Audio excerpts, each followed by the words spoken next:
My dear students, good morning all of you. नमस्ते बेटियों, हमेशा खुश रहिए, खूब तरक्की कीजिए, खूब पढ़िए लिखिए, खेलते कूदते रहिए, मुस्कुराते रहिए और खुद का, अपने माँ बाप का, देश का और अपनी यूनिवर्सिटी का भी नाम रोशन कीजिए। Myself JBN Pushpendra Bhardwaj, assistant professor, department of education, Jyoti Vidyapeeth, women's university Jaipur. Today we will discuss on shortage और नेचुरल रिसोर्सेज, स्टॉप ग्रोथ। ये सब हम एडम स्मिथ की जो क्लासिकल थ्योरी उससे आगे पार्ट्स में डिस्कस कर रहे हैं एजेंट्स ऑफ ग्रोथ के बाद। And shortage of natural resources stops growth की बात करेंगे। जो हम क्लासिकल थ्योरी है ग्रोथ की, उसके ऊपर डिस्कस कर रहे हैं।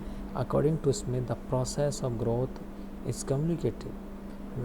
When there is a prosperity as a result of progress in agriculture, manufacturing industries and commerce, it leads to capital accumulation, technical progress, increase in population, expansion of markets, division of labor and rise in profits continuously. But this process is not endless. जो process है सीधी सबसे में industrial की या कोई भी production की process होती है, रॉ मटेरियल बनेगा, रॉ मटेरियल के बाद उस पर वर्क इन प्रोग्रेस होगा, प्रोग्रेस होने के बाद वो फाइनल गुड्स में होगा, फाइनल गुड्स में उसको कंज्यूम किया जाएगा, प्रॉफिट होगा, अर्न होगा, सेल आउट होगा, ये सब प्रॉफिट होगा तो उसको इन्वेस्टमेंट होगा, वो उनको ग्रोथ, उनको रिटर्न मिलेगा। इस तरीके की पूरी प्रोसेस है ग्रोथ की। तो वो ग्रोथ के प्रोसेस में ये प्रोसेस ख़त्म नहीं होती है। तो इन्वेस्टमेंट ऑल्सो स्टार्ट।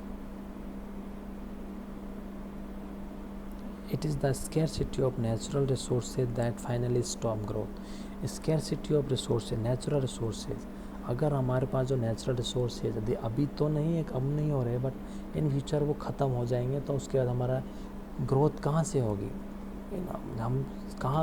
जो हमारा लाइफ लिविंग स्टैंडर्ड, हमारी टेक्नोलॉजी, ये सब किस पर डिपेंड है?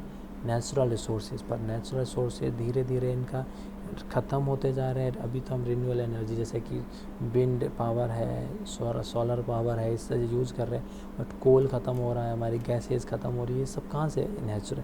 कॉस्मेटिक तो हम बना थोड़ी पाएंगे इनको, हवा, ये सब ख़त्म होने को है धीरे धीरे, ये पॉल्यूट हो गई है। तो जब हमारे नेचुरल रिसोर्सेज जब ख़त्म हो जाएंगे, शॉर्टेज, इनकी स्कैरसिटी हो जाएगी, तब हमारी जो ग्रोथ है तो वो रुक जाएगी। Once profit falls, they continue to fall. Investment also start decline, and the end result of capitalism is the stationary state. When this happens, capital accumulation stop, population become stationary, profits are the minimum, wages are at the subsistence level. There is no change in per capita income and production, and the economy reaches the state of stagnation में पहुंच जाएगी। जो economy होगी वो boom की condition से आके बिल्कुल डिक्लाइन हो जाएगी, डिक्लाइन स्टेगनेशन में पहुंच जाएगी। ये बात हो गई अपने शॉर्टेज। ग्रोथ किससे डिफेक्ट हो रही है? शॉर्टेज ऑफ नेशन से, इंटरेस्ट से, और प्रोसेस ऑफ कैपिटल एमिग्रेशन से। कैपिटलिस्टिक जो लोग हैं इन्वेस्टमेंट यूँ करते हैं, ये सारी चीज़ें हैं। अब बात करें अपन आगे एक क्रिटिकल अप्रेजल्स। इसका अप्रेजल्स की बात करें तो देखो क्या रहता है इसमें। स्मिथ मॉडल, ये स्मिथ ने क्लासिकल जो थ्योरी है ग्रोथ की, डेवलपमेंट की, उसमें बोला कि ये सारी चीज़ें हैं जो इफ़ेक्ट करती है division of labour, natural law, process of capital emigration, wide interest, agent of growth, shortage of natural resources, stop growth, and एक क्रिटिकल अप्रेजल्स की बात करते हैं। ये इन्होंने बोला कि सारी चीज़ें इफेक्ट करती है। नेचुरल रिसोर्स ख़त्म हो जाएंगे, इंटरेस्ट रेट कम में ज़्यादा है तो उसका अकॉर्डिंग ग्रोथ कम होगी कि ज़्यादा होगी। और नेचुरल लॉ है वो तो नेचुरल लोगों की इच्छा है कि इन्वेस्टमेंट करना है कि नहीं करना है, उस पैसे को वो सेविंग करके रखेंगे, इन्वेस्टमेंट के रखेंगे, वो उनके नेचुरल लॉ के मतलब उनके बिहेवियर पर डिपेंड करता है कि उनकी वांट्स, इच्छा क्या है, डिज़ायर क्या है, प्रॉफिट कमाने की, उसको सेविंग करने की। ये है, ये सारी चीज़ें हमारी ग्रोथ को अफेक्ट करती है। अब जो इन्होंने जो एडम स्मिथ ने जो थ्योरी दी है इसका क्रिटिकल अप्रेजल्स देखते हैं, बात करते हैं। Smith model has the great merits of pointing out how economic growth came about and what factors and policies impact it. And in particular, he pointed out the importance of parsimony in saving and capital accumulation, of improved technology, division of labor, expansion of market in production, and of the process of balanced growth in the interdependence of farmers, traders, and producers. Despite these merits, it has certain weakness. First is a rigged division of society. Smith theory is based on the socio-economic environment prevailing in Great Britain and certain parts of Europe.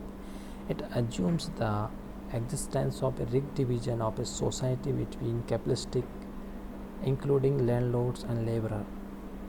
But the middle class occupies an important place in modern society.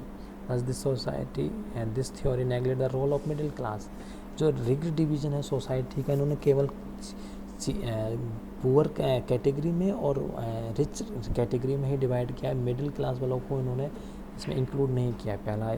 दूसरा, one sided saving base. According to इसमें capitalistic landlords and money lender saves. This is however one side ways of saving because it did not occur to him that the major source of saving in our advanced society was the income receivers as not the capitalistic and landlords.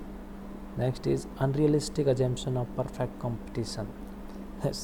ये जो perfect competition है, perfect competition market में realistic कहीं भी नहीं है। आपको कोई भी अगर अजम्पशन है कोई भी थ्योरी का, कोई भी लॉ का, अगर तो उसका सीधा क्रिटिसिज्म लिखना है, एक सीधा से लिखना है कि अनरियलिस्टिक अजम्पशन ऑफ कैपिटल और परफेक्ट कंपटीशन। तो परफेक्ट कंपटीशन की जो कंडीशंस है, जो सिचुएशन है, वो मार्केट में कहीं भी एग्जिस्टेंस नहीं है। तो सीधा सा यही सबसे सीधा पॉइंट यही होता है। तो अनरियलिस्टिक अजम्पशन की बात करें तो परफेक्ट कंपटीशन की, तो मार्केट में जो परफेक्ट कंपटीशन वो कहीं है ही नहीं। परफेक्ट नॉलेज आपको प्रोडक्ट की परफेक्ट नॉलेज आपको भी नहीं है, ना मेरे को है, ना प्रोड्यूसर को है, ना किसी और को है। मार्केट की परफेक्ट नॉलेज अभी प्रेजेंट सिनेरियो में किसी के पास नहीं है, पहले भी नहीं थी और अभी भी नहीं है। Full control over the price and supply, ये परफेक्ट कंपटीशन के जो क्वालिटीज़ है। तो प्राइस और क्वालिटी और सप्लाई पर फुल कंट्रोल कहाँ से हो जाएगा, क्योंकि या तो मोनोपोली में होगा, है क्या ऐसा कुछ है ही नहीं है कहीं ऐसा। फ्री एंट्री फ्री एग्जिट, ये थोड़ा मार्केट में एग्जिस्टेंस पाया जाता है, लेकिन इसमें सीधा सा बात ये हो सकती है, ये मार्केट जो परफेक्ट कंपटीशन की जो कंडीशन है मार्केट में नहीं पाई जाती, इस वजह से अनरियलिस्टिक जो अजम्पशन है ये है। Next is neglect of entrepreneurs. Smith neglects the role of entrepreneur in development. This is Scarus defect as his theory. An entrepreneur is the focal point of development. As pointed out by Schumpeter, it is the entrepreneur who organizes and brings about innovations, thereby leading to capital formation. जो Adam Smith है, इन्होंने entrepreneur है उसको neglect किया है, क्योंकि जो entrepreneur होता है वो इनोवेशंस करता है, रिस्क लेता है और इन्वेस्टमेंट करता है, ये सब पे फोकस नहीं किया है एडम स्मिथ ने। Unrealistic assumption of stationery state. Smith is the view that the end result of A capitalistic economy is the stationery state. It implies that there is chance to in such an economy, but around a point of equilibrium there is a progress, but it's a steady, steady, uniform and regular like a tree. But this explanation of the process of development is not satisfactory because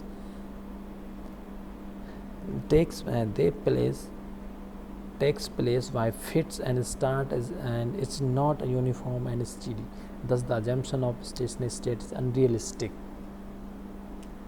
तो आज हमने discuss किया assumptions के जो Adam Smith की classical theory थी economic development and growth के ऊपर, उसकी क्रिटिसिज्म देखे, क्रिटिकल एनालिसिस किया, और भी जो कुछ थ्योरीज थी वो इसके ऊपर डिस्कस किया। तो ये था पूरा का पूरा रोल अपने एडम स्मिथ की थ्योरी ऑफ इकोनॉमिक्स की पूरी एक पिक्चर थी। इस पिक्चर को हमने देखा, मैंने आपको बताया किस तरीके से होगा।